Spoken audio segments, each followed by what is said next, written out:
ஓம் ஸ்ரீகாந்தத்ருஹிணோபமன்யுதபனஸ்கந்தேந்திரநந்த்யாதயः பிராச்சீனோ குரவோபி யஸ்ய கருணாலேஷாத்கதா கௌரவம் தம் சர்வாதிகுரும் மனோஜ்ஞவபுஷம் மந்தஸ்மிதாலங்கிருதம் சின்முத்ராங்கிதமுத்ரபாணிநளினம் சித்தே சிவம் குர்மஹே. நமஸ்ததசே நமஸ்ததசஸ்பதயே நமஸ்ஸகீனாம் புரோகானாம் சக்ஷுஷே நமோதிவே நம பிருத்திவே நமः. ஓம் ராம்குமாராய ராஜசேகராய நமசிவாயை. மம காரியம் சாதய சாதய. அனைவருக்கும் வணக்கம். அடியேன் கேஎஸ்வி சிவாகம பாடசாலையின் தலைமை பொறுப்பாளராக பணி செய்ய குருவருளும் திருவருளும் வாய்ப்பளித்திருக்கிறது. அபிராமி பட்டருக்கு அபிராமி அருள் செய்த தை அமாவாசை திருநாளை முன்னிட்டு அபிராமி சமயம் நன்றே எனும் தலைப்பில் சிறப்பு தொடர் சொற்பொழிவு நடைபெற உள்ளது. அபிராமி சமயம் என்னும் நூல் வெளியீடு மக்கள் மத்தியில் மிகச்சிறந்த வரவேற்பை பெற்றதைத் தொடர்ந்து அதன் அடுத்த கட்டமாக இச்சிறப்பு தொடர் சொற்பொழிவு திட்டமிடப்பட்டுள்ளது. இச்சொற்பொழிவுகள் கேஎஸ்வி பாடசாலை யூடியூப் சேனலில் பதிவேற்றம் செய்யப்படும். யூடியூப் லிங்க் பெறவும் அபிராமி சமயம் குறித்து மேலும் அறிந்து கொள்ளவும் எங்களின் அபிராமி பட்டரின் அந்தாதி குடில் என்ற வாட்ஸ்அப் குழுவில் இணைந்து கொள்ளுங்கள். ஓம் ராம்குமாராய ராஜசேகராய நமசிவாயை. மம காரியம் சாதய சாதய. நன்றி. எல்லாம் வல்ல இறைவனுடைய பெருங்கருணையினாலே அபிராமி பட்டருக்கு அபிராமி அருள் செய்த தையம்மாவாசை நாளை முன்னிட்டு அபிராமி சமயம் நன்றே என்னும் தலைப்பில் சிறப்பு தொடர் சொற்பொழிவு நிகழ்ச்சியில் உங்களை சந்திப்பதில் பெருமகிழ்ச்சி அடைகிறேன். இன்றைய தினம் நான் சிந்தனைக்கு எடுத்துக்கொண்ட வாக்கியம் என்ன அப்படின்னா, தொழுவார்க்கு ஒரு தீங்கில்லையே அப்படின்னு. தீங்கில்லையே அப்படின்னா ஒரு பிரச்சனையும் இல்லை அப்படின்னு அர்த்தம், ஒரு கெடுதலும் இல்லை அப்படின்னு அர்த்தம். ஒன்று கூட அப்படின்னா அப்போ எதுவுமே இல்லை அப்படிங்கிற மாதிரி. நிறைய பிரச்சனை இருக்குது மனுஷனுக்கு, அதில் ஒன்று கூட ஒரு பிரச்சனை கூட இருக்காது அப்படின்னு அர்த்தம். இப்போ தொழுவார்க்கு அப்படின்னா தொழுதல்னா என்ன? இப்போ ஒரு மனுஷன் சாப்பிட்றான், உண்ணுவது ஒரு செயல், தூங்குறான், உறங்குவது ஒரு செயல், அப்படி தானே? அது மாதிரி தொழுவதுன்னா என்ன? இது ஒரு செயல் தானே தொழுவது அப்படின்னா. நம்ம எல்லாரும் என்ன நினச்சிக்கிறோம் அப்படின்னா, கோயிலுக்கு உள்ளே போய் கைகளை கூப்பி இறைவன் முன் நிற்கின்ற அந்த பண்பை தொழுவது என்று கருதுகிறோம். சில பேர் என்ன நினச்சிட்டுருக்கா, தேங்காய் பழம் வெத்தலை பாக்கு செட்டு இதெல்லாம் வாங்கி போய் சாமிகிட்ட கொடுத்து நம்மளுடைய பேர் நட்சத்திரம் இதெல்லாம் சொல்லி நம்மளுடைய பிரச்சனைகளை முன்னாடி சொல்லி அதை தீர்ப்பதற்கு உரிய இடமாக இந்த தொழுகின்ற செயலை நினைக்கிறார்கள். சில பேர் என்ன நினைச்சிருக்கா, அபிஷேகம் பண்ணி ஆராதனை பண்ணி பொட்டு போட்டு பூ சாத்தி அந்த மாதிரி பூஜை முறைகளை தொழுவது என்று நாம் நினைக்கின்றோம். இதெல்லாம் தொழுவது தான், இல்லைன்னு நான் சொல்லலை. ஆனால் அபிராமி பட்டர் என்ன சொல்கிறார், ஆமலமும் தொழுவார் அப்படின்னா என்ன அர்த்தம் அப்படின்னா, இந்த ஆக்குள்ள தான் பெரிய ரகசியம் அடங்கி இருக்கு. என்ன அர்த்தம்னா, 24 மணி நேரமும் எந்த ஒரு செயலை செஞ்சாலும் அது இறையருளாலே செய்யப்படுகிறது என்று உபாசகன் நினைக்கிற பொழுதுதான் ஆமளவும் தொழுவார் அப்படின்னு அர்த்தம் இருக்கு. என்னுடைய பிறப்பாக இருக்கட்டும், என்னுடைய வளர்ப்பாக இருக்கட்டும், என்னுடைய துக்கமாக இருக்கட்டும், என்னுடைய சௌக்கியமாக இருக்கட்டும், எதுவாக இருந்தாலும் அது அம்பாள் தான் காரணம் அப்படின்னு எதை நினைச்சாலும் காலம்பரை எழுந்து கண் மலர்ந்தது முதல் தூங்க போகிற வரைக்கும் அவன் நினைக்கிறதுக்கு முன்னாடி எந்த காரியத்தை செஞ்சாலும் அம்மா தாயே பார்த்துக்கம்மா அப்படின்னு நினச்சி செய்யக்கூடிய அந்த பண்பைத்தான் ஆமளவும் தொழுவார் அப்படின்னு சொல்கிறார். அடுத்தது பாருங்க, அது மாதிரி 24 மணி நேரமும் தொழ முடியுமா நம்மளால்? அப்புறம் என்ன நினச்சாரோ என்னவோ தெரியல, 24 மணி நேரமும் அம்பாளை தொடர்றது சாத்தியமில்லை. ஏன்னா அவாவா வேலையை பார்க்கணும். வாழ்க்கைக்காக சாமி கும்பிடுறோம், சாமிக்காக வாழலை. அந்த மாதிரி ஒரு சூழல் இருக்குது. அப்போ வாழ்க்கையை நல்லபடியாக வாழறதுக்காக ஏதோ சாமி கும்பிடுறோம் அப்படின்னா, ஏதோ ஒரு சில நேரம் நம்ம கும்பிட்டு ஆரம்பிக்கும்போது தொழலாம். இல்லை அந்த வேலை முடியும் போது ஒரு தேங்க்ஸ், ஒரு நன்றி ஒன்று சொல்லலாம் கடவுளுக்கு. அவ்வளோதான். நான் சாமியே நினச்சின்னு தான் மற்ற காரியம் தயார் பண்ணுறது. அதனால் சொல்கிறாரு, அல்லும் பகலும் தொழுமவர்க்கே. அந்த ஆமலமும் தொழுவாருங்கிறது சன்னியாசிக்கு சொன்னது. அப்போ அல்லும் பகலும் தொழுவார் அப்படின்னா என்ன அர்த்தம்னா, பகல்னா சூரியன் உதிக்கிற பொழுது, அல்லு சந்திரனுடைய உதிக்கக்கூடிய பொருள், ராத்திரியிலையும் பகல்லையும். அந்த காலத்தில் என்ன பண்ணுவாலாம், காலம்பரை எழுந்தோன்னா பள்ளியறை, கோயிலில் பள்ளியறை ஆகும்போது கோயில் பெரிய மணி அடிப்பா. எல்லாரும் கோயில் உள்ள வரதில்லை. நான் சொல்கிறது அபிராம்பட்டர் காலம். அபிராம்பட்டர் காலத்தில் 395 வருஷத்துக்கு முன்னாடி, இன்றைக்கு சுமார் 395 400 வருஷத்துக்கு முன்னாடி வாழ்ந்தவர். அவரை காலம்பரை அவரே பரிசாக இருக்கிற வேலையில் இருந்தவர். அவர் உள்ளே போனோன்னே அங்கே ஒரு 4-4:30 ஒரு மணி அடிப்பா. அந்த மணி அடித்தாச்சுன்னா கோயில் கதவு திறந்தாச்சுன்னு அர்த்தம். அப்போ எல்லாரும் ஏந்திருக்கிறவா எல்லாரும் அந்த மணி சப்தத்தை காதில் கேட்ட உடனேயே கோயில் திறந்தாகிவிட்டது, ஆலயம் திறந்தாகிவிட்டது அப்படின்னு ஒரு எண்ணத்துக்கு வருவா. அதனால் அவளுடைய தூக்கம் ஏந்திருந்த உடனேயே வீட்டு வாசலுக்கு வந்து அந்த கோபுரத்தை பார்த்து கையணி. அந்த காலத்துலலாம் எப்படி இருக்கும்னு கேட்டிங்கன்னா, கோபுரம் தான் பெருசாக இருக்கும்.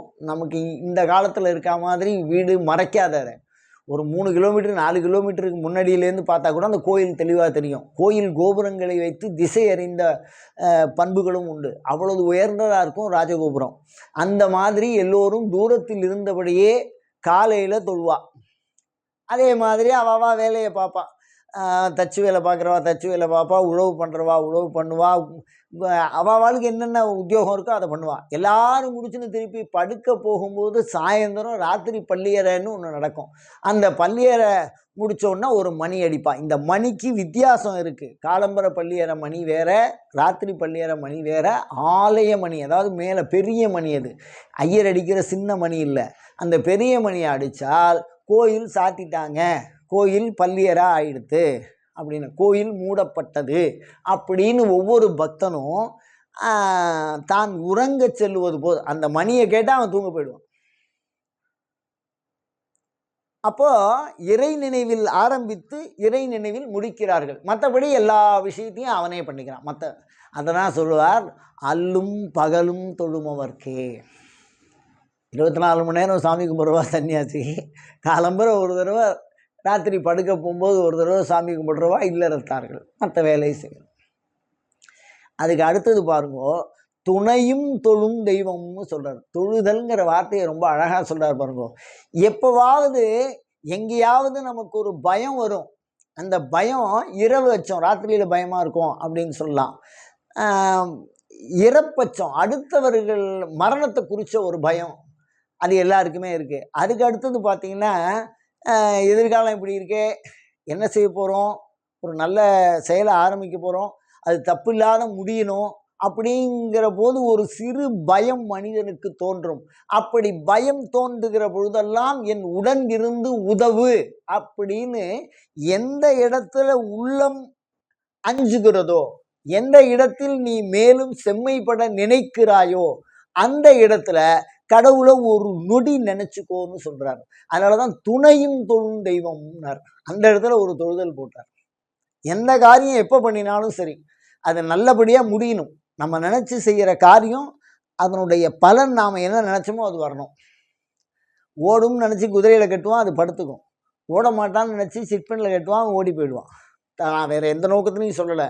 அப்போ செய்கிறது ஒன்று, செய்கிற பலன் வேறு ஒன்றா இருக்குது. நம்ம நினச்ச பலன் வியாபாரம் ஆகும்னு நினச்சி தொழிலில் பொருளை போடுவோம், சாயந்தரம் வியாபாரம் ஆகாது. அந்த மாதிரி ஒரு அச்சம் நமக்கு தோன்றுமாயின் உடனடியாக கடவுளை இழுத்து அதில் மாட்டி விட்டுரு. கடவுள் நினைவே அதோடு இணைத்து விடு, தொழுது விடு. அம்மா தாயே உன்னை நம்பி முதல் போடுறேன், சாயந்தரம் எடுக்கணும்னு நீ சொல்லு. அந்த கடைக்கு முதலாளியாக அவளையே நினச்சிக்கோ. நீ செய்கிற தொழிலை செம்மைப்படுத்தி தருபவள் அவள் என்று நினை, அது போதும். அவ கூட நிற்பா. அதனால தான் துணையும் தொழும் தெய்வம்னார். அதுக்கப்புறம் ஒன்று சொல்கிறார் பாருங்க, தோத்திரம் செய்து தொழுது. அப்படின்னா இந்த தோத்திரம் செய்து தொழுது அப்படின்னா நிறைய விஷயங்களுக்காக நம்ம சாமி கும்பிடுறோம். ஆனால் சில நேரங்களில் சாமிகிட்ட தவறான வரத்தை கூட கேட்டுருவோம். உலகியலில் பாருங்கள், ஒருத்தருக்கு ஒருத்தர் சண்டை வரும், பிரச்சனை வரும். அப்போ அவன் அழியணும், எதிரி அழிஞ்சிடணும்னு நம்ம நினச்சி சாமிகிட்ட சில விஷயங்களை பிரார்த்தனை பண்ணிப்பான். அரசர்கள் காலத்தில் அதெல்லாம் இருந்தது. ஒருத்தருக்கு ஒருத்தர் சண்டை, இவனை அழித்து அவன் வாழ்வான், அவனை அழித்து இவன் வாழ்வான். அப்படி செய்கிற ஒரு நிலை வரும். அந்த மாதிரி ஒருவரை ஒருவர் அழித்து வாழுகிற அந்த பண்பை எல்லாம் கேட்காதீர்கள். அப்போ என்ன கேட்கணும் அப்படின்னா, தோத்திரம் செய்து தொழுது. அபிராமி அந்தாதி மாதிரி ஒரு 100 பாடல், அதில் எது சாமிக்கிட்ட கேட்கணும் அப்படின்னு அவரே ஒரு லிஸ்ட்டு கொடுத்துருப்பார். எதையாவது மாற்றி கேட்டு அதனால் இப்போ எதிரி அழியணும்னு கேட்டுறதை விட நான் வாழணும்னு 2 நல்லது வாங்கிட்டு போயிடலாம். இப்போ எதிரி அழியணும்னு கேட்டோம்னா எதிரி அழிவான், அது ஒன்றும் பிரச்சனை இல்லை. ஆனால் அந்த பாவமும் நமக்கு வரும். அம்பாள் ஒரு உயிரை கெடுத்து இன்னொரு உயிருக்கு நன்மை பண்ண மாட்டான். நம்மள மாதிரி தானே அவன் உலகத்துக்கெல்லாம் தாயார் இல்லை. பெரியவன் சின்னவன் கூட சண்டை போடுவான். ஆனால் தாயாருக்கும் தகப்பனாருக்கும் ரெண்டும் அதே புள்ள தானே. உலகத்திலேயே மிகப்பெரிய கொடுமை அண்ணா தம்பி சண்டை, அதுதான் மகாபாரதம். பங்காளி சண்டை, கடைசியில் ஒருத்தருக்கும் ஒன்றும் இல்லாத போச்சுங்கிற மாதிரி 100 பேரையும். அதனால் தோத்திரம் செய்து தொழுது அப்படின்னு ஏன் சொல்கிறார் அப்படின்னா, சமய பாடல்கள் என்று தனியாக வரையறுத்திருக்கிறார்கள். அருளை பெற்ற அடியவர்கள், இறைவனாலே ஊரறிய ஆட்கொள்ளப்பட்டவர்கள், அவர்கள் வாயிலேருந்து இறைவன் பேசுகிறார். அப்படிப்பட்ட தோத்திரத்தில் என்ன சொல்லியிருக்கோ அதையே கேட்டு தொழுது. நீ மாட்டுக்கு சின்ன சின்ன விஷயங்களை கேட்காத. அபிராமர் ரொம்ப தெளிவாக சொல்லுவார், மண்ணளிக்கும் செல்வமோ பெறுவர், மதிவானவர்தம் விண்ணளிக்கும் செல்வமும் அழியாமுத்தி வீடுமன்றோ அப்படின்னு சொல்கிறாரு. நீ மாட்டுக்கு எதையாவது ரொம்ப கஷ்டப்பட்டு தபஸ் பண்ணி அம்பாள் நேரடியாக வந்துடுவா, இல்லை கருணையினால் வந்துடுவா. அப்படி வந்து அல்பத்தனமான பிரார்த்தனைகளை கேட்டு ஒரு மிகச்சிறந்த வரத்தை வீண் பண்ணிடாத. அதனால் தோத்திரம் செய்து தொழுது அப்படின்னு இந்த இடத்துல சொல்கிறார். அப்போ தோத்திரம் செய்து தொழுதுன்னா அபிராமி பற்றி தெளிவாக சொல்கிறார், நல்லன எல்லாம் தரும். இவ்வளோ அழகாக நமக்கு எடுத்து கொடுக்குறாரு பாருங்க. இந்த நல்லன எல்லாம் தருங்கிறது தனம் தரும், கல்வி தரும், ஒரு நாளும் தளர்வரியான்னு சொன்னார். ஒவ்வொன்றா கேட்டுன்னு வரோம். ஆனால் சில விஷயங்கள் நம்ம கேட்காம மறந்து போயிடுவோம். சில விஷயத்த நம்ம கேட்க தெரியாது. சில விஷயம் அப்போ சூழல் வரும்போது தான் கேட்கக்கூடியது ஏற்படும். அதனால தான் நல்லன எல்லாம் தரும். அப்படிப்பட்ட தோத்திரங்களை பாராயணம் செய்து அதனுடைய பொருளை உணர்ந்து தொழு அப்படின்னு சொல்கிறார். அதுக்கு அடுத்தது பாருங்க, சொல்லிய வண்ணம் தொழுமடியாரை தொழுமவர்க்குன்னார். இந்த இடத்துல அடியாரை தொழு அப்படின்னா இறைவனாலே ஆட்கொள்ளப்பட்டு ஊரறிய ஆட்கொள்ளப்பட்ட அடியார்களை தொழு. சாமி கும்பிட முடியலன்னாலும் அடியவர்களை வணங்கு அப்படின்னு சொன்னால், அதுக்கு அடுத்தது சொன்னார் பாருங்க, சாஸ்திரத்தில் என்ன சொல்லி இருக்கோ அது மாதிரி சாமி கும்பிடுன்னு சொல்கிறார். ஒவ்வொரு சாமிக்கும் ஒவ்வொரு வழிபாட்டு முறை ஒவ்வொரு கோயில்களிலே வைக்கப்பட்டிருக்கிறது. பைரவருக்கு மல்லிகைப்பூ ஆகாது, விநாயகருக்கு அருகம்பில்லை சாத்து அப்படின்னு ஒவ்வொரு தேவதைக்கு தகுந்த மாதிரி நாள் விரதம் அதெல்லாம் தனியாக சொல்லியிருக்கா. அதெல்லாம் சொல்கிறார், சொல்லிய வண்ணம் தொழு. இந்த இடத்துல 2 வார்த்தை, சொல்லிய வண்ணம் தொழும் அடியாரை தொழும் அவருக்கு. ஒன்று அடியாரை கும்பிட்டுரு அவா சொல்கிறபடி. ஆனால் இந்த அடியாருங்கிறவா யார் அப்படின்னா, இறைவியினாலே அடியவன் என்று சொல்லப்பட்ட அடியார்களை மட்டுமே இந்த இடத்துல மனசில் வச்சுட்டு இருக்கணும். அடியார்னா சாமி கும்பிடுறவா எல்லாரையும் நாம் நினச்சிக்கூடாது. ஆதித்தன், அம்புலி, அங்கி, குபேரன், காதிப்பொருபடை, கந்தன், கணபதி, காமன் முதல் சாதித்த புண்ணியர், இவரெல்லாம் அடியார். மாயா முனிவரும் மனிதரும் தேவரும்னு சொல்லுவார், அவர்களெல்லாம் அடியார். அவர்களெல்லாம் இறைவனாலே இறைவியினாலே ஆட்கொள்ளப்பட்ட அடியவர்கள். அப்படிப்பட்ட அடியவரை தொழு. ஆகமத்திலே சொல்லிய வண்ணம் தொழு. அபிராமி அந்தாதியிலே சொல்லப்பட்ட வகையிலே தொழு. ஏன் அபிராமி அந்தாதிக்கு மாத்திரம் சிறப்பு? அம்பாள் ஏற்றுன்ட்டா அந்த ஸ்லோகத்தை. அம்பாள் தான் சொல்லியே கொடுக்குறா, பண்ணளிக்கும் சொல் அப்படிங்கிறார். அதனால் அம்பாள் தான் சொல்ல சொன்னா. அதனால் அவள் சொல்லி இருக்கக்கூடிய அபிராமியந்தாதியினுடைய பொருளை முழுவதுமாக உணர்ந்து அதிலே என்ன சொல்லி இருக்கிறதோ அதுபடி தொழுதால் நமக்கு பலன் விரைவாக கிடைக்கும். அதனால் தொழுவதற்குரிய ரகசியத்தை மிக அழகாக நமக்கு சொல்லுகிறார். அதுக்கு அடுத்தது கடைசியில் சொன்னார் பாருங்க, இந்த விஷயந்தான் நமக்கு வரதில்லை, பாக்கியெல்லாம் வரும். ஆமலவும் தொழுவார் சன்னியாசி பார்த்துக்கிட்டோம், அல்லும் பகலும் தொழுவார், காலம்புற ஒரு தடவை நமஸ்காரம், சாயந்தரம் ஒரு தடவை நமஸ்காரம், அது கூட பண்ணிடலாம். நம்ம பயம் வரும்போதெல்லாம் சுவாமியை நினச்சிக்கலாம், நாராயணா, கோவிந்தா, என் ஐயா, சிவனே அப்படின்னு யாரை வேணாலும் சொல்லுங்க. அது மாதிரி அபிராமி பட்டர் சொல்லும்போது அம்மான்னு தான் சொல்லுவார். உன்னையே அன்னையே என்பவர் உழைக்கும் பொழுது, நான் கஷ்டப்படும் போதெல்லாம் அம்பாளோட பேரை சொல்லுவார். அப்படி கூட வந்துடும். சொல்லிய வண்ணம் தொழுமடியாரைன்னா 100 ஸ்லோகம் தான் அபிராமி வந்தாரி, அதை கூட படிச்சுட்டு அதில் என்ன மாதிரி சொல்லலாம் அதெல்லாம் செஞ்சிடலாம். ஆனால் விரும்பி தொழுமடியாருங்கிறது மாத்திரம் வராது. ஏன் வராதுங்கிறீங்க அப்படின்னா, இது அம்பாளுடைய அனுகிரகம் இருக்கணும். இந்த ஒரு வரியில் சிக்கல் வச்சுருக்கார். ஒரு குழந்தை ஒரு சாக்லேட்டை கேட்டு அதை நம்ம தொடர்ந்து வாங்கி கொடுத்தா அதை கரெக்டாக நம்மளை ஞாபகம் வச்சுக்கும். அந்த மாதிரி ஒரு சாமி நம்மளை விரும்பணும், நம்மளை சாமி விரும்பணும். அப்படின்னா என்ன அர்த்தம்? நான் வேண்டின்றது நடக்கணும். அந்த கோயிலுக்கு போய் நான் வேண்டினோன்னா அந்த காரியம் நடந்துருது அப்படின்னா நம்மளால் விடவே மாட்டோம், இறுக்கி பிடிச்சிக்குவோம். அப்படி நாம் விரும்பி தொழுவதற்கு உமையம்மை அருள வேண்டும். அப்படி அருள்றது சாதாரண விஷயமா? அது வாய்ப்பே இல்லை. அப்படி வந்துருத்துன்னா மறக்கிறது சாதாரண விஷயமானா? விழிநீர் மல்கி மெய்ப்புலகம் அரும்பி ததும்பிய ஆனந்தமாகி அறிவிழந்தும்பர். அப்படி ஒரு விருப்பத்தினாலே தொழு. அம்பாள்கிட்ட போனோன்னா இன்றைக்கி என்ன கொடுப்பா, அவளை ஏமாத்திடலாம், இன்றைக்கி எப்படியாவது வாங்கிட்டு வந்துடலாம், ஒரு தேங்காயை உடைச்சிட்டு 2 கிரவுண்ட் இடத்த வாங்கிடலாம் அப்படின்னு தயவு பண்ணி நினைக்காத. நான் வேறு யாரையும் மனசில் வச்சுன்னு சொல்ல, உங்கள் பாதாரவிந்தங்களை வணங்கி வணங்கி மீண்டும் தலைமையில் வேண்டி கேட்டுக்கொள்கிறேன். ஒரு சின்ன விஷயத்தை கொடுத்துட்டு ஒரு பெரிய விஷயம். அம்பாள் நம்மளை விட புத்திசாலி, நம்மளை விட உணர்வுடையவ, நம்ம பேரில் அவ்வளவு ஆசை. அவள் எந்த பொருளையும் வச்சுக்க போகிறதில்ல, அவளுக்கு எதுவும் தேவையில்லை, உனக்கு கொடுக்கறதுக்காக தான் வச்சுருக்கா. நம்ம தான் அதை வாங்கிக்கல. எதனால் வாங்கிக்கலன்னா அந்த விருப்பம் வரல. அந்த விருப்பம் கோயிலில் போய் அம்பாளை பார்க்கறது 10 வருஷம் பாரியிலேருந்து ஒரு பையன் இன்னைக்கு வரான் அப்படின்னா அந்த அம்மாவுக்கு பயங்கர சந்தோஷம். வாசலை போய் பார்க்குறா, எப்போ வரா எட்டி பார்ப்பா, ஃப்ளைட்டில் இறங்கும்போது அங்கேயே பார்க்கலாமா அப்படின்னு பார்ப்பா. அந்த மாதிரி ஒரு ஆர்வத்தோடு அம்பாளை போய் பாரு. அந்த ஒரு உள்ள ஆர்வத்தை தான் விரும்பி தொழும்னு சொல்கிறாரு. ஒரு ஆசையோட பார்க்காத. அந்த ஆசைங்கிறது வேற, விருப்பங்கிறது வேற. ஒரு தாய் குழந்தை பார்ப்பது போல அந்த குழந்தை தானாக அம்மாவுடைய முகத்தை பார்த்தா அப்படியே சிரிச்சிடும். 1000 பேர்கிட்ட குழந்தை மாறி மாறி வச்சுருந்தாலும் அதுக்கு விஷயமே தெரியலன்னாலும் இந்த கை குழந்தைன்னு சொல்லுவாள். அந்த குழந்தை அவன் அம்மாவை பார்த்தா அப்படியே துள்ளிண்டு ஓடும்.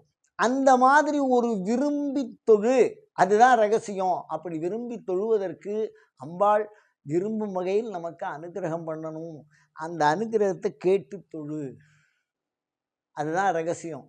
நான் உன்னை விரும்பி தொழுற மாதிரி பண்ணுமா, வேண்டாமை வேண்டும், உங்ககிட்ட எனக்கு எதுவும் வேண்டாம், நிறைவா இருக்கே எனக்கு அப்படின்னு நான் சொல்கிற அளவுக்கு எனக்கு அனுகிரகம் பண்ணுமா, ரொம்ப புத்திசாலி இல்லை. உன் கையில் பிள்ளை உனக்கே அடைக்கணும் பார் மாணிக்கவாசர்.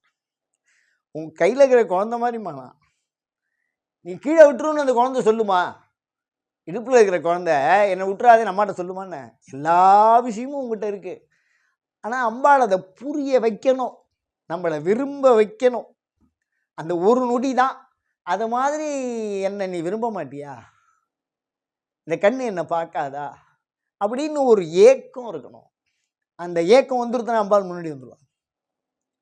அவன் நிறைய வச்சுட்டுருக்கா, கொடுக்குறது தான் ஆள் தேடின்னு இருக்கா. அந்த விருப்பம் நமக்கு வரமாட்டேங்கிறது. ஏன்னா பொருள் மேலே உள்ள விருப்பம் இறைவன் மேலே வரமாட்டேங்குது. அம்பாள்கிட்ட போய் தனம் தரும்னு கேட்குறேன் பாருங்க, நம்மலாம் எவ்வளோ பெரிய ஆளாக இருப்போம். அப்போ அம்பாளையை தாண்டி அந்த பொருள் உயர்ந்ததாக இருக்கிறது, கேட்கப்படுகிற பொருள் உயர்ந்து விடுகிறது. அப்படி தானே அந்த விஷயத்தை சூச்சகமாக நமக்கு சொல்லி கொடுக்குறார். அம்பாளுடைய அந்த நேசிடா, அம்பாளுடைய காலை இறுக்கி பிடிச்சிக்கோ, சர்வக்ஷேமமும் உனக்கு உண்டு அப்படின்னு அம்பாள் நேரடியாக வந்துடுவா. அவள் வந்துட்டானா எல்லாம் வந்துடும், அதுதான் விஷயம். சமஸ்த க்ஷேமமும் வந்துடும். அந்த மாதிரி விரும்பி தொழ முயல்வோம். அந்த விருப்பத்தை அருள அவரிடமே பிரார்த்தனை செய்வோம். அயம் தர்மஹா உத்தரோத்தராபிவிருத்திரஸ்து.